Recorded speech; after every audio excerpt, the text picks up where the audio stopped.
कुछ भी नहीं शरीर हाल होता। कुछ भी नहीं, जब पानी आत्मा बन निकल जाता जाता है, मिट्टी बन जाता है। वो तो फिर जला तो या दफना तो। बाबा कह रहे फिर शरीर से आत्मा निकल जाती है तो शरीर का देखो क्या हाल हो जाता है। वैल्यू तो कम हो डेड जाती बॉडी हो है, जाना, कुछ भी कितना हिलाओ डुलाओ कुछ नहीं, वैल्यू कम हो जाती कोई वैल्यू नहीं है। तो वैल्यू किसकी है? इस शरीर। अब इतना इस शरीर में आत्मा है तो वैल्यू है। वैल्यूबल शरीर तो है ये, क्योंकि हम इस शरीर में बैठे हुए हम आत्माएं तपस्या कर सकते हैं। बाबा से जितना वर्षा लेना चाहे वर्षा ले लो, आत्मा ही पाठ बजाती है।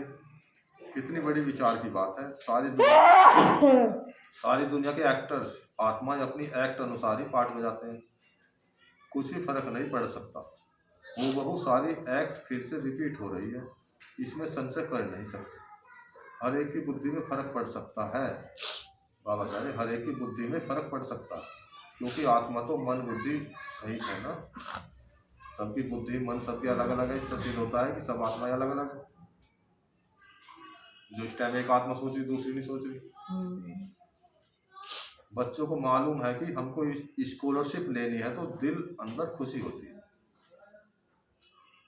बच्चों को, अब हम आत्माओं को मालूम है हमको इस पढ़ाई से इसको सम्मान सहित पास होना है। यहाँ भी अंदर आने से ही एम ऑब्जेक्ट सामने देखते हैं तो खुशी तो जरूर होगी। यहाँ हमारा एम ऑब्जेक्ट क्या है?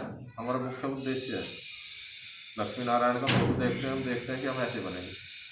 अभी तुम जानते हो हम यह देवी देवता बनने के लिए यहाँ पढ़ते हैं। ऐसा कोई स्कूल नहीं जहाँ दूसरे जन्म की एम ऑब्जेक्ट को देख सके। बाबा ने देखो बताया कि ऐसा कोई स्कूल नहीं है दुनिया के अंदर जहाँ दूसरे जन्म के मुख्य उद्देश्य को देख सके कि दूसरे जन्म में जाके हम क्या बनेंगे। वो सिर्फ इस जन्म का देख सके कि हम यहाँ क्या बनेंगे, डॉक्टर, इंजीनियर, बैरिस्टर, और उसका भी भरोसा ना, और उसका भरोसा नहीं कब शरीर छूट जाए। ऐसा कोई स्कूल नहीं जहाँ दूसरे जन्म की एम ऑब्जेक्ट यानी कि उद्देश्य देख सके। तुम देखते हो कि हम लक्ष्मी नारायण जैसे बन रहे हैं। अभी हम संगम युग पर हैं, जो भविष्य में इन जैसा लक्ष्मी नारायण बनने की पढ़ाई पढ़ रहे हैं। कितनी गुप्त पढ़ाई है। एम ऑब्जेक्ट को देख कितनी खुशी होनी चाहिए, खुशी का पारावार नहीं। बाबा तो कह रहे खुशी में खग्गिया मारो। खग्गिया का पता कैसा? ब्रह्मा बाबा खुशी में खग्गिया मारते थे। खग्गिया मारो। ब्रह्मा बाबा तो देखो कितने आयु हो रही थी शरीर की, उस टाइम पर भी नाचते थे। कभी एकांत में हो गए तो किसी ने देखा तो बाबा खुशी में खग्गिया मार रहे, कह रहे कि मैं तो कृष्ण बनूं तो क्यों नहीं, हंसना क्यों नहीं चाहिए, खग्गिया क्यों नहीं, खुशी का पारावार नहीं। किसी को देखना तो 2-3 बजे हमें देख लो।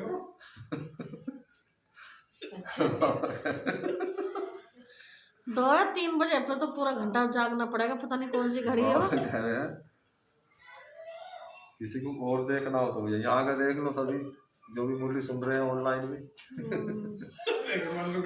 खुशी का पारावार। स्कूल में पाठशाला हो तो ऐसी है, कितनी गुप्त। जैसे पहले जो है, अभी भी पहले गुरुकुल थे, गुरुकुल में बच्चे पढ़ते थे, बच्चों को वहीं छोड़ देते थे। सारा पढ़ना लिखना सिखाना सब कुछ उनका ही होता था, खाना पीना रहते थे वहीं। जैसे आजकल हॉस्टल हो गए, लेकिन वहाँ संस्कार सिखाए जाते थे। आजकल तो उन्हें कोई मतलब नहीं संस्कार सिखाना कैसा कुछ। तो वहाँ मांगना क्यों सिखाते थे? नहीं, वो तो सन्यासी बनाते थे तब सिखाते थे। नहीं, गुरुकुल वाले भी मंगवाते। वो गुरुकुल जो सिर्फ पढ़ाते थे, हम मांगना इसलिए सिखाते थे जिससे देहाभिमान खत्म हो जाए। देवभान से मांगना खत्म हो जाए। देहाभिमान स्कूल के उनके संस्कार थे वे। स्कूल की फीस निकल जाएगा, देवभान खत्म हो जाए। पहले फीस दिए थे, पहले राजा महाराजा उसके खर्चे चले गए थे। तो उन्हें अपने आप पहुँचाना चाहिए ना, बच्चों से मंगवा रहे। देखो श्री कृष्ण ने भी मांगा, राम ने भी मांगा, सबने भिक्षा मांगी। उसमें जिससे देह के बहान खत्म हो जाए कि मैं इस घर से आया, मैं इस घर से आया। अच्छा। कोई अमीर घर से, कोई गरीब घर से। गरीब घर के भी तो पढ़े थे, जैसे सुदामा हुआ। अब गरीब घर वालों को तो मंगवा दो, तो जो अमीर घर वाले उन्हें तो अभिमान आ जाए। गरीब अमीर सब एक समान है। नहीं, उन्हें खाना पीना सब एक समान करो, लेकिन भीख न मंगवाना था ना। उनका देहाभिमान तोड़ने का उनका एक देवभान का तो बाबा ने बताया, देवभान को जानते बिना। हाँ, जानते बिना देवभान। फिर भी थोड़ा सा था उनके अंदर कि जिससे ये ना रहे सबके अंदर स्मृति कि मैं गरीब हूँ, मैं अमीर हूँ, तो एक बराबर समझे अपने आप।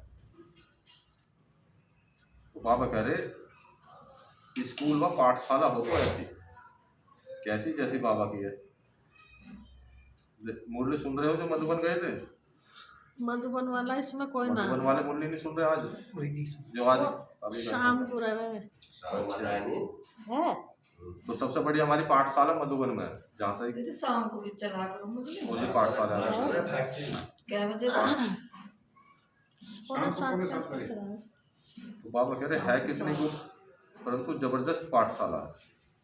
अब तो गुप्त भी नहीं, अब तो पूरी प्रत्यक्ष हो रही है। 140 देशों से भी ज़्यादा में जा रहे हैं और भारत के हर जिले में, तहसील, गांव में जा रहे हैं। पाठशाला खुल रही है। अब जितनी बड़ी पढ़ाई उतनी ही फैसिलिटीज रहती है, परंतु यहाँ तुम पट पर बैठ पढ़ते हो। चलो बाबा पट पर बैठ के पढ़ते थे, आजकल तो वैसे फैसिलिटी होगी स्कूल, ये आ गई बेंच कुर्सियाँ आ गई, पर। बेंच आ गई, कुर्सी। अब तो इस पाठशाला की बात तो बाबा बात कर रहे हैं अपनी। तो यहाँ भी अब कुर्सियाँ वगैरह खूब अच्छा हैं और ये भी है क्या बोलते हैं, शोभा सोफे वोफे वगैरह। अब तो स्टैंडिंग अब तो सोफे चल पड़े। लेकिन शुरू में तो पट पर बैठ के पढ़ते थे बिल्कुल, वो जैसा खर्चा होता गया, जैसा समय था। समय नहीं जैसा पैसा आता चला गया। आत्मा को पढ़ना होता है, फिर चाहे पट पर बैठे चाहे तख्त पर। बाबा कह रहे आत्मा को तो पढ़ना है। लेकिन ये चीज एक तरह से देखा जाए तो गलत है ना भाई। पैसा ज्यादा आया तो तुमने सोफे बिछा दिए। हाँ पहले तो कुर्सी पे भी वही बैठा, सोफे पे बैठा, तो उतना पैसा हमें बाबा के संदेश में लगाना चाहिए ना, नहीं लगाना चाहिए? अभी तो अपने बिहार में संदेश में लगा रहे हैं तो भाई और ज्यादा लगाओ ना नहीं तो वो भाई। और भाई इतने कोने बच्चे पड़े हैं अभी बाबा के, अब नो तक थोड़े कुछ है बिना भक्के कोई नहीं आता। ऐसा नहीं है कि कुर्सी देख के मैं आने के लिए। बीमारी नहीं थी, आजकल तो किसी गुर्दे की बीमारी है, किसी को वैसे नहीं बैठा जाता। नहीं कुर्सी डालो, लेकिन ये क्या सोफे लगा दिए। देखा और लगा ना कुर्सी तो टूट गई, दूसरी कम पैसे का सोफा सोफे पड़ भी गया। ऐसे वैसे ना वैसे अच्छे हैं। नगर महंगे वाले। कहाँ से आओगे पैसा, उन्हें सोचना पड़ रहा है। तो चलो तो मधुबन वालों को भी ना ऑनलाइन चल रही सोचना है। पड़ा कहाँ से आएगा। मधुबन की नकल रिकॉर्डिंग हो रही है है, सब सबकी बातें वो आरसी में भी ऐसे क्या? नहीं सही बात है ना। कोई मुरली सुना तो उसे पता लगा ना कम। बाबा ने हमें सिखाया बच्चे कम खर्च वाला नशीन, काम भी अच्छा हो, कम खर्च वाला नशीन। हाँ। पैसा और वो जो पैसा बचे वो हम बाबा के संदेश में लगाए।